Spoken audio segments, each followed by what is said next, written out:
Bonjour, vous écoutez Des SI et des Hommes, le podcast créé par Stratégie pour parler numérique, informatique, digitalisation, entrepreneuriat et bien d'autres sujets. Vous allez découvrir des conseils, des bonnes pratiques, des concepts clés à travers le témoignage de notre invité. Bonjour à toutes et tous, ravi de vous retrouver pour ce nouvel épisode de Des SI et des Hommes. Pour ce nouvel épisode, j'ai le plaisir d'accueillir Emilien Denaes. Bonjour.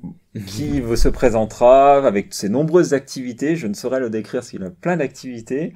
Donc Emilien est là pour répondre à nos questions autour de la BI, la Business Intelligence, un domaine où beaucoup de gens se posent des questions. Donc bonjour Emilien, merci d'avoir accepté mon invitation à participer à cet épisode. Je t'en prie, c'est un grand plaisir. Content de te retrouver. On se connaît déjà depuis un moment, donc oui. C'est un plaisir de pouvoir partager autour d'un sujet comme celui-là. Et puis un plaisir de retrouver encore un de Télécom Saint-Etienne, parce que j'ai eu la chance d'avoir Frédéric à plusieurs reprises, et puis d'autres personnes autour de tout ça, parce que j'ai aussi eu Ulysse Lubin, qui est d'une promo un peu plus récente que la nôtre, mais lui qui est parti aussi faire le tour du monde maintenant. Donc on est bien représenté autour de cet exercice-là. Oui, tout à fait, donc c'est toujours intéressant, et puis on se comprend assez facilement, mais là on va parler d'un sujet qui est la BI, mais avant tout, est-ce que tu peux te présenter, s'il te plaît ? Alors, en quelques mots, Emilien Denaes, je suis consultant indépendant depuis à peu près 5 ans sur différents sujets, de l'accompagnement à la transformation, de la gestion de projet, de la direction de projet, notamment numérique. Et je fais aussi quelques projets au forfait, donc où je reçois des cahiers des charges, et là je développe des applications métiers notamment. L'intégration d'outils comme la BI aussi. Et j'interviens dans des écoles, dans pas mal d'écoles de la région.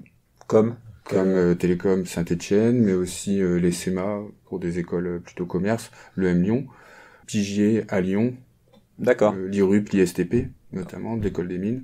D'accord. Voilà, tout un tas d'écoles, et l'ISKI de CO bientôt dans le Nord, donc ça me fera voyager, ça me permettra de retrouver la famille aussi. Oui, c'est sûr, oui, c'est vrai que tu es du Nord. Ce qui est bien, c'est que tu vas pouvoir nous expliquer assez facilement ce que c'est la BI. Justement, est-ce que tu peux déjà nous le définir, ce terme BI ? Alors, Business Intelligence, c'est vraiment en synthèse, c'est exploiter la donnée au mieux pour faciliter la prise de décision. D'accord. Pour faire simple, c'est ça.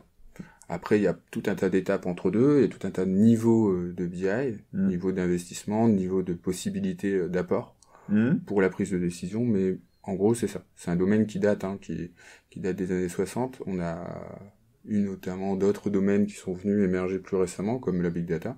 Donc ce qui est dur aujourd'hui, c'est définir les frontières de la BI.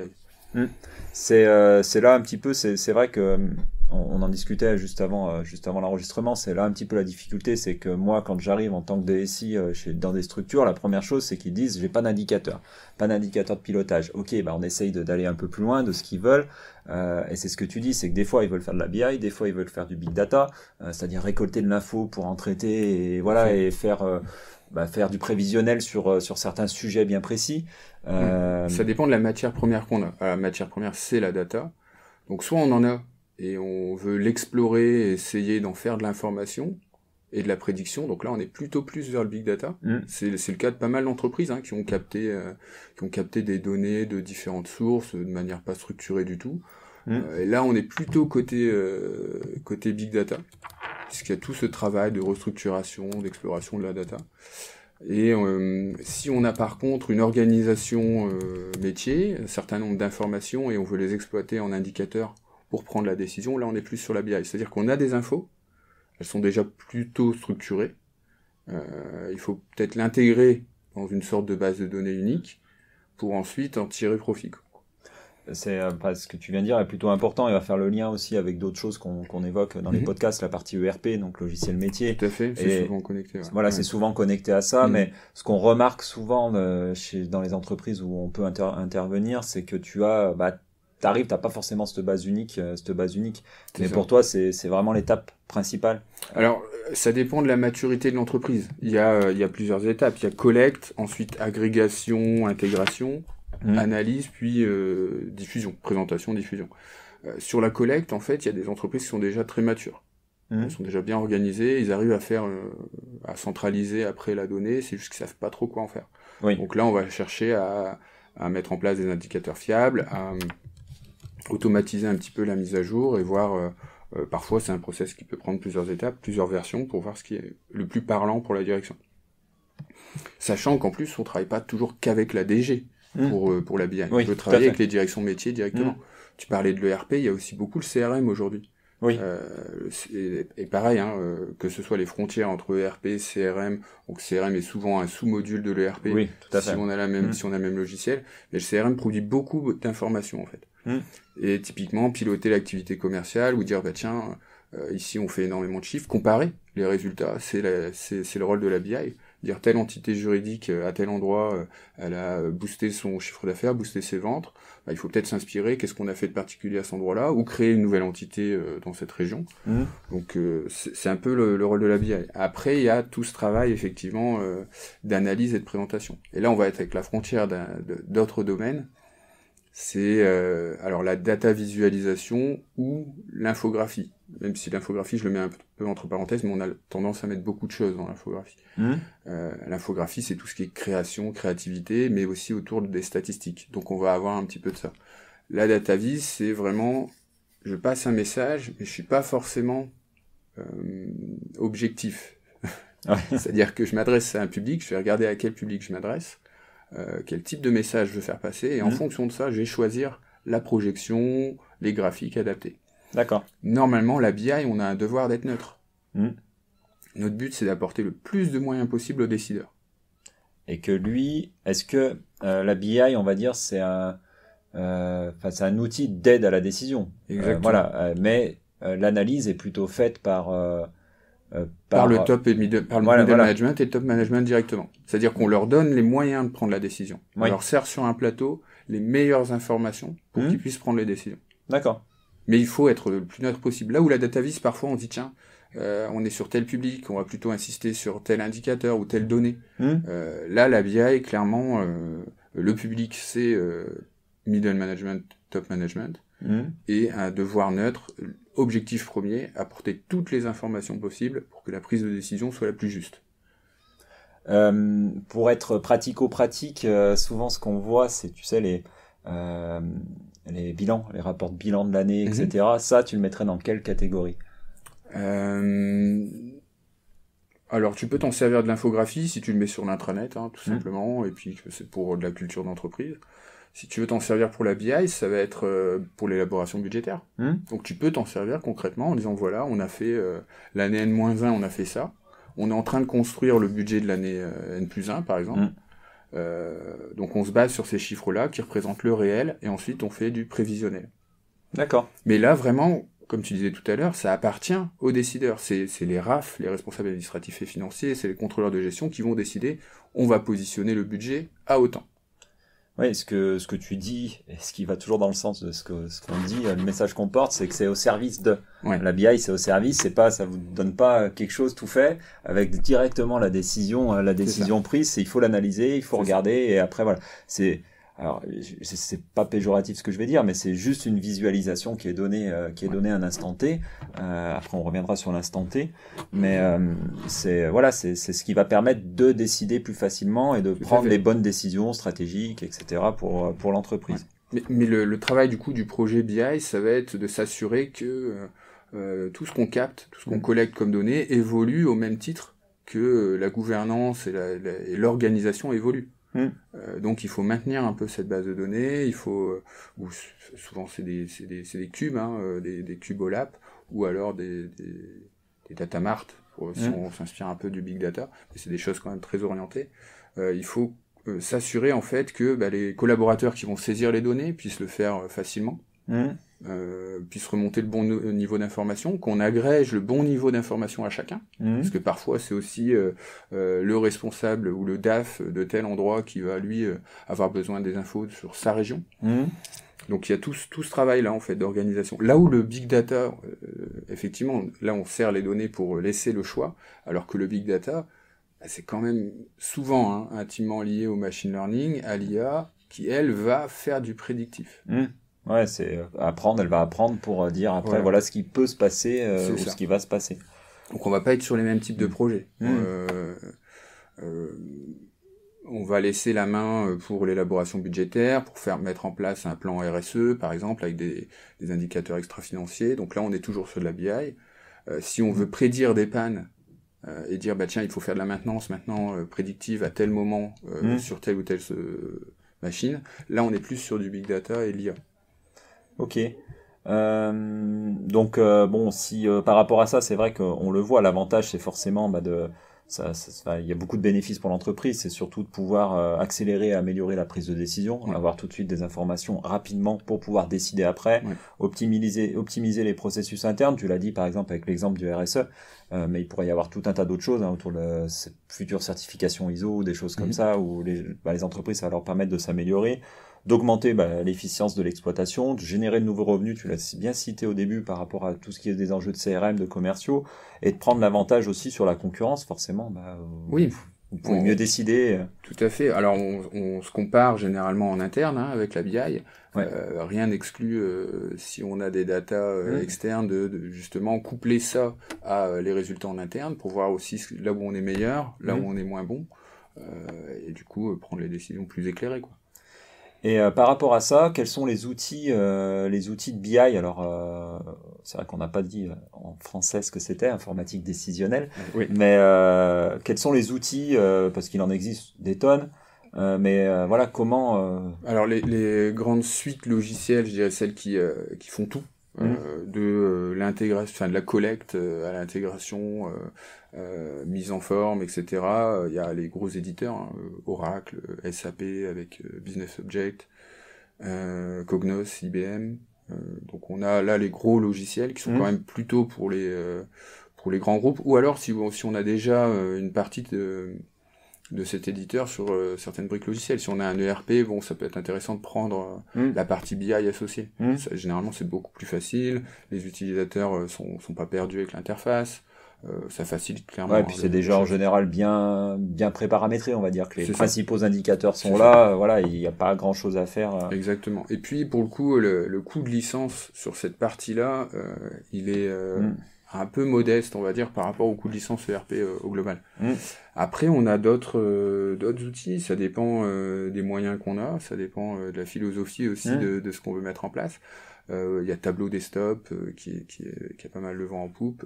Power BI aujourd'hui est clairement en force.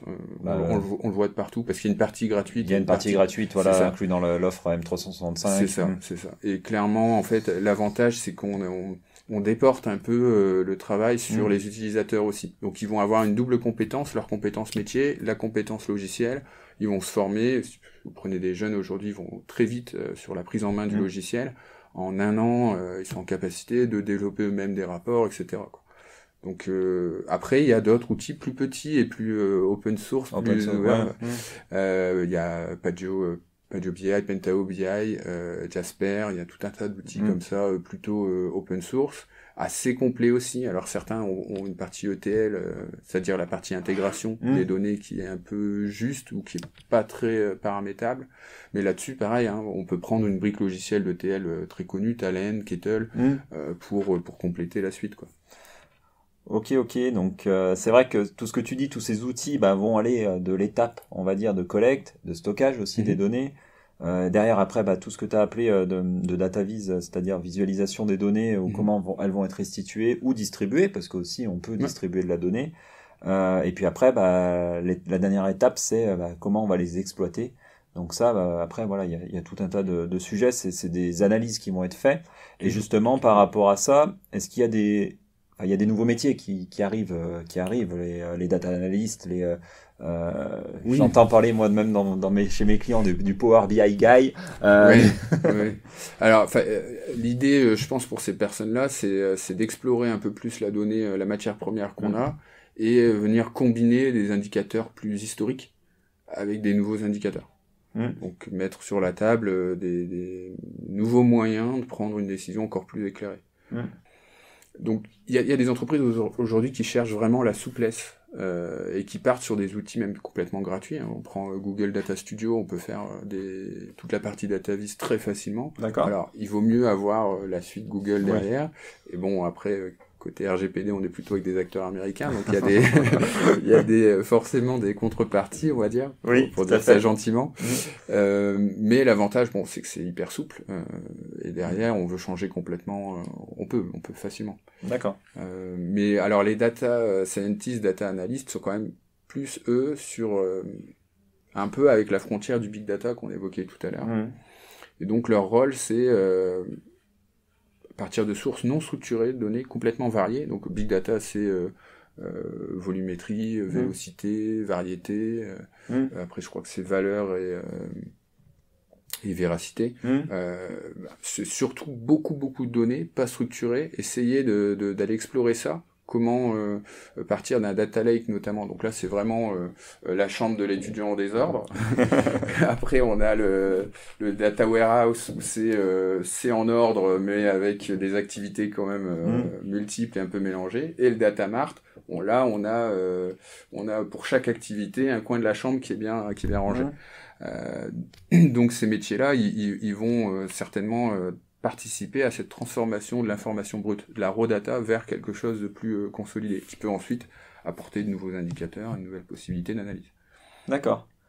On a parlé beaucoup des avantages, mais est-ce qu'il y a des inconvénients à mettre en place ou des problèmes potentiels de la BI ?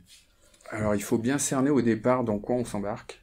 Il faut, je pense, aujourd'hui on est quand même beaucoup sur de la réactivité, on planifie plus sur du très très long terme, donc il faut adopter ça aussi. Il faut définir un périmètre au départ minimum, qu'est-ce qu'on veut exactement, et ensuite faire pas à pas, je pense. Vous avez dû en parler avec Frédéric, notamment pour tout ce qui est méthode agile. Je pense que c'est pas déconnant d'adopter ça, en tout cas pour des entreprises qui sont pas sur des grosses structures et qui partent pas sur les gros éditeurs. Donc il faut être prudent parce que l'investissement sinon après il peut être lourd. On peut être sur des investissements modérés si on modère bien son périmètre, et je pense qu'il faut tester après et avancer pas à pas. Oui, puis je te rejoins sur ce cas-là, c'est que souvent il faut savoir l'intérêt de mettre des indicateurs, de mettre des tableaux de bord en place, parce que l'informatique décisionnelle te met des indicateurs, mais il faut mettre des indicateurs pour qu'on va exploiter derrière. Exactement. Si on les exploite pas, qu'on les regarde jamais, ça sert à rien. C'est ça. Donc à bien définir, et je suis complètement d'accord avec toi sur le fait d'amener de l'agilité là-dedans, c'est-à-dire on va mettre les principaux indicateurs, on va voir comment ça marche, on va voir comment ça se passe, et puis après on va en ajouter ou pas, parce que peut-être que ça va suffire, et parce qu'ils n'auront pas la même fréquence. Il y a des indicateurs qu'on va pas savoir alimenter à la même fréquence. Donc déjà ça peut faire évoluer le tableau de bord, ou plutôt faire plusieurs tableaux de bord, par exemple. Ouais, suivant l'indicateur, la fréquence des data. Et puis forcément, on l'a dit, c'est aussi la qualité des données qui va être mise en amont. Ça, c'est plus elle est meilleure, plus ça va donner de bons indicateurs. Et c'est souvent ce que je dis chez mes clients, c'est d'abord on va mettre à donner vos propres, et après on verra ce qu'il faut faire. C'est ça. Généralement, on part de ça. L'existant, quelle data on a, qu'est-ce qu'on peut quel profit on peut en tirer, quelle information utile on peut en avoir, et après on voit si, il manquerait potentiellement telle donnée qui peut être remontée par tel collaborateur. Donc là, on les embarque sur le projet, on leur demande s'ils peuvent saisir ce type de données, et on alimente comme ça au fur et à mesure la partie données qui est la ressource vraiment de tout ça, quoi. Est-ce que tu as autre chose à ajouter ? Est-ce qu'on aurait oublié quelque chose dans nos échanges par rapport à cette BI ? Non, peut-être juste dire le rôle des utilisateurs aujourd'hui, il prend beaucoup d'importance en fait à tous les niveaux, parce qu'il est souvent entre les informaticiens, on va dire pour faire simple, et les gens de la gouvernance. Et du coup, entre deux, ils ont comme ça une responsabilité qui est forte. De faire le lien entre les deux, nous apporter eux les exigences métiers, et pouvoir ensuite transmettre ce qui est faisable, ce qui est pas faisable, ou l'effort que ça réclamerait, parce que généralement tout est faisable, mais l'effort que ça réclamerait pour atteindre tel ou tel objectif. Toujours l'utilisateur au centre de tout, il faut pas les oublier, et c'est vrai que ça peut être aussi peut-être une difficulté pour la mise en place d'un outil de BI, parce que ils ont leur rôle aussi dans la partie données, la qualité des données, mais aussi après ils ont leur rôle dans la suite. Merci bien, Emilien, pour ces échanges. Merci à toi.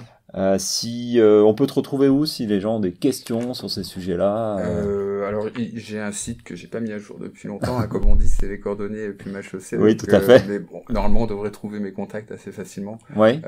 Donc avec plaisir pour partager là-dessus. Et j'interviens aussi, comme j'ai dit tout à l'heure, dans pas mal d'écoles. Donc c'est des sujets qu'on évoque assez souvent dans les écoles. On partage beaucoup là-dessus. Donc qui n'hésite pas sur donasconsulting.fr ou neogenie.fr. Là c'est la société plutôt d'ingénierie qu'on a créée récemment. Je mettrai tous les liens dans la biographie de l'épisode, comme ça ils pourront te retrouver facilement. Merci. Merci à nos auditeurs de nous avoir écoutés. Si vous avez des questions à propos du système d'information, n'hésitez pas à nous contacter via les réseaux sociaux, LinkedIn ou Facebook. Abonnez-vous sur votre plateforme d'écoute pour ne pas rater nos prochains épisodes. Suivez-nous sur nos réseaux sociaux. À bientôt sur DSI et des hommes.